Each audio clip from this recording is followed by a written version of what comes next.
Hi hello friends, എല്ലാ കൂട്ടുകാർക്കും സ്നേഹക്കൂട് സീരിയലിലെ നമ്മുടെ നാളെ നടക്കാവുന്ന ഒരു അടിപൊളി പ്രൊമോ റിവ്യൂയിലേക്ക് തന്നെ സ്വാഗതം കേട്ടോ. ചാനൽ ആദ്യമായിട്ട് കാണുന്നെങ്കിൽ സബ്സ്ക്രൈബ് ചെയ്ത് ലൈക്ക് ചെയ്ത് സപ്പോർട്ട് ചെയ്യണേ. അങ്ങനെ നമ്മുടെ ഋതു ആണെങ്കിൽ ആകെ പൊട്ടിത്തെറിക്കുകയാണ്. ഈ വൃത്തികെട്ടവനെ എന്തിനാണ് ഇങ്ങോട്ടേക്ക് കൊണ്ടുവന്നത്? ഋതു, നീ അങ്ങനെ പറയരുത്. നിന്റെ കുഞ്ഞിന്റെ അച്ഛനാണിത്. നിന്റെ കുഞ്ഞ് നാളെ ജനിക്കുമ്പോൾ അതിന്റെ അച്ഛൻ ആരാന്ന് ചോദിച്ചാൽ നീ എന്ത് മറുപടി പറയും എന്ന് സേതു ചോദിക്കുമ്പോൾ ഋതു പറയുന്നുണ്ട്, ഞാൻ പറയും അതൊരു പേയ് പിടിച്ച ഒരു നായയായിരുന്നു എന്ന്. അതിനെല്ലാരും കൂടി തല്ലിക്കൂട്ടി പുറത്തേക്ക് കളഞ്ഞു എന്ന് ഞാൻ പറയും എന്ന് പറയാണ്. അപ്പൊ പല്ലവി പറയുന്നുണ്ട്, ഋതു ഇങ്ങനെയൊക്കെ പറയാൻ പറ്റും, പക്ഷെ ആ കുഞ്ഞ് ജനിച്ചു വരുമ്പോൾ ആ കുഞ്ഞിന്റെ അവസ്ഥ നീ ഒന്ന് ആലോചിച്ച് നോക്കിയേ.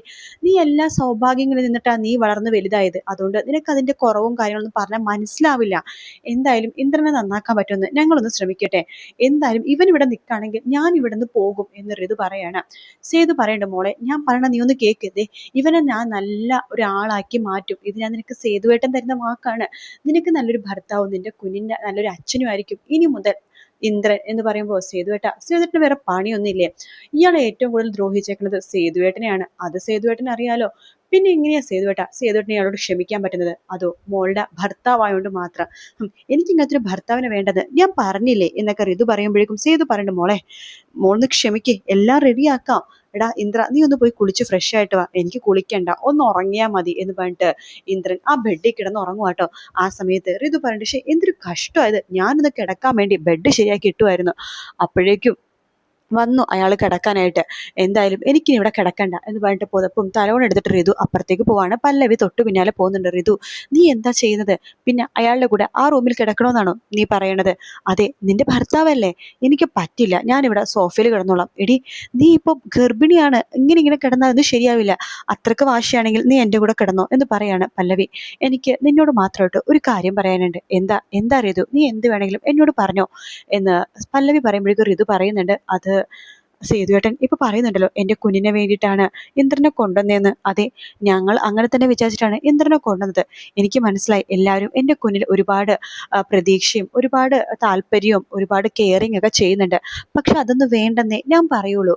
പല്ലവി ചോദിക്കുന്നുണ്ട്, നീ എന്താ മോളെ ഇങ്ങനെയൊക്കെ പറഞ്ഞത്? ആ കുഞ്ഞ് എന്ത് തെറ്റാ നിന്നോട് ചെയ്തത്? ആ കുഞ്ഞിന് ഒന്നും അറിയില്ല ഈ ലോകം എന്താണെന്ന്, അതിന്റെ അച്ഛനും അമ്മയും ആരാണെന്ന് ഒന്നും അറിയാത്തൊരു പിഞ്ചു കുഞ്ഞാത്.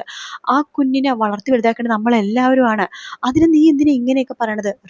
അപ്പൊ ഋതു പറയുന്നുണ്ട്, പല്ലവി ഞാൻ നിന്നോട് മാത്രം ഒരു കാര്യം പറഞ്ഞോട്ടെ, എനിക്ക് ഈ കുഞ്ഞിനെ വേണ്ട എന്ന് പറയാണ്.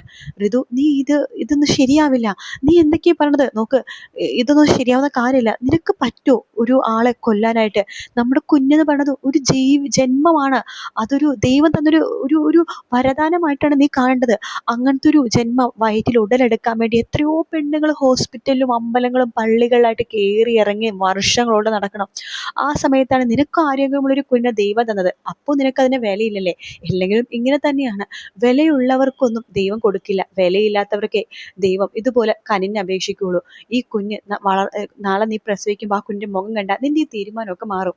അതിന് ആർക്ക് കാണണം? അതിനു മുമ്പേ ഞാൻ ഇതിനെ ഇല്ലാതാക്കും. ഋതു, നീ ഇതിപ്പൊ പറഞ്ഞത് പറഞ്ഞു, ഇനി നീ ഇത് പറഞ്ഞ സത്യം കിട്ടും. സേതുവേട്ടന്റെ പെങ്ങളൊന്നും ഞാൻ നോക്കില്ല. എന്റെ പെങ്ങള് പാറുവാണ് ഇത് പറഞ്ഞെങ്കിൽ അവളുടെ മുഖത്ത് എന്റെ കൈ വീണാനെ. നീ ആയതുകൊണ്ട് മാത്രം ഞാൻ ഈ ഒരു പ്രാവശ്യം ക്ഷമിച്ചു. ഇനി മേലെ നീ ഇതുപോലത്തെ വർത്താനം എന്നോട് പറയരുത് എന്ന് പറഞ്ഞിട്ട് പല്ലവി അവിടുന്ന് പോവാണ്. ഋതു മനസ്സിൽ വിചാരിക്കുകയാണ്, ഇല്ല, ആരൊക്കെ എന്തൊക്കെ എന്റെ മനസ്സ് മാറ്റാൻ ശ്രമിച്ചാലും ഞാൻ മനസ്സ് മാറില്ല. എനിക്ക് എങ്ങനെയെങ്കിലും നാളെ തന്നെ രാജമ്മയുടെ അടുത്തേക്ക് എത്തണം. എന്നിട്ട് അവർ പറഞ്ഞ പോലെ നാളെ കാര്യങ്ങളൊക്കെ നീക്കണം എന്ന് പറഞ്ഞിട്ട് ഋതു രാവിലെ തന്നെ രാജമ്മനെ വിളിക്കാട്ടോ. ഹലോ, ആ ഋതു മോളെ, ഋതു നീ വരുന്നില്ലേ? 11 മണിക്ക് തന്നെ എത്തണം ഹോസ്പിറ്റലിൽ, കേട്ടല്ലോ. അത് ഞാൻ എത്തിക്കോളാം. അല്ല, നമുക്ക് തിരിച്ചെപ്പോ വരാൻ പറ്റും? അയ്യോ എൻ്റെ മോളെ, ഇത് സിസേറിയൻ അല്ലേ, സമയം എടുക്കും. എന്തായാലും മോള് വീട്ടിലൊരു 3 ദിവസം പറഞ്ഞേക്ക്. 3 ദിവസമോ?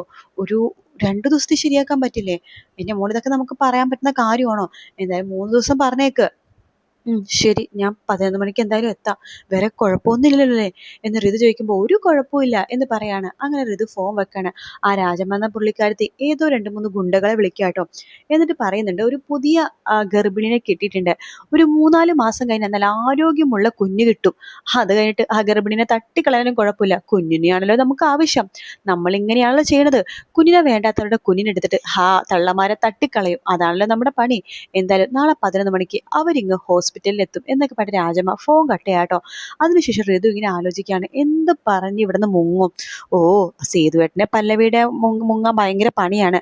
പിന്നെ ഇപ്പൊ ആ ഇന്ദ്രനും കൂടി വന്നിട്ടുണ്ടല്ലോ, എങ്ങനെയാ ഒന്ന് മുങ്ങാം. കുറച്ച് കഴിയുമ്പോൾ സേതുവേട്ടൻ പോകും, പല്ലവി സ്കൂളിലേക്ക് പോകും, പിന്നെ അച്ചു അമ്മയെ മാത്രമേ ഉള്ളൂ. ഇന്ദ്രൻ ചിലപ്പോൾ എഴുന്നേക്കാൻ സമയം എടുക്കുമായിരിക്കും, അല്ലെങ്കിൽ ഇന്ദ്രനെ ആര് നോക്കുന്നു എന്നൊക്കെ ഋതു ഇങ്ങനെ ആലോചിച്ചുകൊണ്ടിരിക്കുന്ന സമയത്താണ് ഇന്ദ്രൻ അവിടേക്ക് വരുന്നത് കേട്ടോ. ഋതു ഞെട്ടിപ്പോവാണ്. നിങ്ങൾ എന്തിനാ ഇങ്ങനെ പേടിപ്പിക്കാൻ വേണ്ടി എപ്പോഴും മുമ്പിൽ വന്ന് നിൽക്കണത്? അത് പേടിപ്പിക്കണമെന്ന് വിചാരിച്ച് വന്നതല്ല, നീ എന്തോ ആലോചിച്ചുകൊണ്ടിരിക്കുകയായിരുന്നു, ഞാനിവിടെ വന്ന് നിന്നിട്ട് 1 മിനിറ്റ് കൂടുതലായി എന്ന് പറയാണ്. എന്താ നിങ്ങൾക്ക് വേണ്ടത്? ചായയോ കാപ്പിയോ വലുതാണെങ്കിൽ ആ ബേബി ചേർത്ത് പറഞ്ഞാൽ മതി. അല്ല, ഞാൻ നിന്നെ ഇപ്പോഴാ ഋതു ശരിക്കും ശ്രദ്ധിക്കണത്. ഓ, അതിനിപ്പോ ഞാൻ എന്ത് ചെയ്യണം? അല്ല, നമ്മുടെ കുഞ്ഞ് ഇപ്പോ എത്ര മാസമായി ഋതു? ഓ, കൊള്ളാം, നല്ല ബെസ്റ്റ് തന്ത. കുഞ്ഞ് എത്ര മാസം എന്ന് പോലും അറിയാത്ത ഒരു തന്ത, നിങ്ങളൊന്ന് പൊയ്ക്കേ എന്ന് പറയാണ്. അല്ല ഋതു, ഈ കുഞ്ഞിപ്പോ വളർന്നിട്ടുണ്ടാവും അല്ലേ? ഇപ്പോ കൈകാലൊക്കെ ഇട്ട് ആ കുഞ്ഞ് ഇങ്ങനെ അടിക്കുന്നതൊക്കെ നിനക്ക് അറിയാൻ പറ്റുന്നുണ്ടോ? ആ ആ ഒരു കുഞ്ഞിന്റെ അനക്കമൊക്കെ എനിക്ക് കേൾക്കാൻ പറ്റുമോ? ഞാനിവിടെ ചെവി വെച്ച് നോക്കിയാൽ എനിക്ക് കേൾക്കാൻ പറ്റുമോ? കൈ വെച്ച് നോക്കിയാൽ കുഞ്ഞിന്റെ അനക്കം അറിയാൻ പറ്റുമോ എന്നൊക്കെ നമ്മുടെ ഇന്ദ്രൻ ചോദിക്കുമ്പോഴേക്കും ഋതു പറയുന്നുണ്ട്, നിങ്ങൾക്കൊന്ന് പൊയ്ക്കേ, അതൊക്കെ നല്ല അച്ഛന്മാർക്കാണ് പറഞ്ഞിരിക്കുന്നത്, നിങ്ങളെപ്പോലെ വൃത്തികെട്ടവന്മാർക്കൊന്നല്ല, പോവാൻ നോക്ക്. ഇല്ല, എനിക്ക് എൻ്റെ കുഞ്ഞിൻ്റെ അനക്കം അറിയണം എന്ന് പറഞ്ഞിട്ട് ഇന്ദ്രൻ നമ്മുടെ ഋതുവിൻ്റെ വയറ്റിൽ ഇങ്ങനെ കൈവച്ച് നോക്കുക കേട്ടോ. അപ്പോൾ ഇന്ദ്രന് ആ ഒരു അനക്കം അറിയാൻ സാധിക്കുന്നുണ്ട്. ആദ്യമായിട്ട് തൻ്റെ കുഞ്ഞ്, അതായത് തൻ്റെ ജീവൻ്റെ ആ ഒരു അനക്കം നമ്മുടെ ഇന്ദ്രൻ അറിയാണ്. അപ്പം തൊട്ട് ഇന്ദ്രന് വലിയൊരു മാറ്റം സംഭവിക്കുക കേട്ടോ. ഇന്ദ്രൻ പറയേണ്ട, ഋതു, ഞാൻ ദേ കുഞ്ഞിനെ തൊട്ട് സത്യം ചെയ്യാണ്, ഇനി ഒരിക്കലും ഇന്ദ്രൻ പഴയ ഇന്ദ്രനായിരിക്കില്ല. നിനക്കും കുഞ്ഞിനും വേണ്ടി അധ്വാനിച്ച് ജീവിക്കുന്ന ഇന്ദ്രനായിരിക്കും ഞാൻ. കൂലിപ്പണി എടുത്തിട്ടാലും കുഴപ്പമില്ല, നിന്നെ കുഞ്ഞിനെ രാജകുമാരനെ പോലെ ഞാൻ നോക്കും. അതിന് നിങ്ങൾ കൂലിപ്പണിക്ക് പോകണ്ട, ഈ വീട്ടിൽ ആവത് സ്വത്തും പണവും ഒക്കെ ഉണ്ട്. എൻ്റെ കുഞ്ഞ് അല്ലെങ്കിലും നല്ല രീതിയിൽ തന്നെ വളരും, അല്ലെങ്കിൽ നിങ്ങൾ പോയിക്കേ, നിങ്ങൾ ഇതിനെ എൻ്റെ കാര്യത്തിൽ ഇടപെടണം എന്നൊക്കെ പറഞ്ഞിട്ട് ആട്ടി ഓടിക്കാട്ടോ. അപ്പൊ അച്ചു ഇതൊക്കെ കാണുന്നുണ്ട്. അച്ചു ഹരിയെടുത്ത് പറയുന്നുണ്ട്, ഹരി, ഇനിയിപ്പോ സേതുവേട്ടനും പല്ലവേച്ചിയും പറഞ്ഞത് സത്യം തന്നെ ആയിരിക്കോ? എന്ത്? അല്ല, ഈ ഇന്ദ്രന് നല്ല മാറ്റം ഇതിലുണ്ടാവോ? ആ, എനിക്കറിയില്ല. ഞാനിപ്പോ പോയപ്പോഴേ ആ ഇന്ദ്രൻ ഋതുവിന്റെ വയറ്റിൽ കൈവച്ചിട്ടേ കുഞ്ഞിന്റെ അനക്കമൊക്കെ അറിയാ.